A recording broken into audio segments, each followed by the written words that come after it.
Over the next 2 minutes, I want to make you think about and reflect on what happens in your classroom when other children are giving answers to you from a question that you've asked.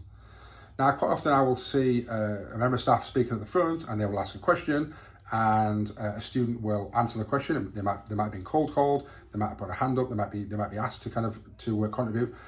And unfortunately, I often see lots of other students not really paying attention or listening to what that child is saying, and they're missing out on so many kind of great ideas from their peers. And often, sometimes they're only interested in what the teacher's going to say. So let me play it out. What happens?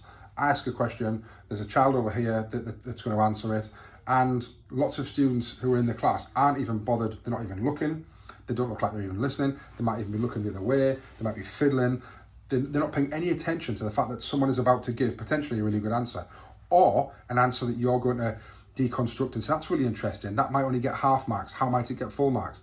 Well, if the children aren't listening in the first place, then they're not going to be part of that learning experience. And I think we need to be thinking about how all of the answers that our children are giving us are all part of that learning experience. And we know this, but when you step back sometimes, it's looking, when you're getting an answer from someone, it might be an idea to, rather than looking at that child themselves who's going to give you the answer, look at the rest of the class and think about, are they all listening? Are they paying attention? Are they demonstrating a body language that looks like they're actually listening to what the student's about to say?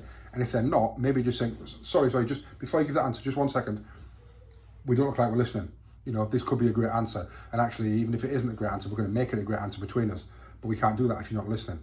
So thinking about and looking at what's the body language and the learning behaviours of your children when other children are giving answers will start to make a bigger difference. So your children are always switched on, and they don't just switch off when you stop talking and then switch on again when you start talking again.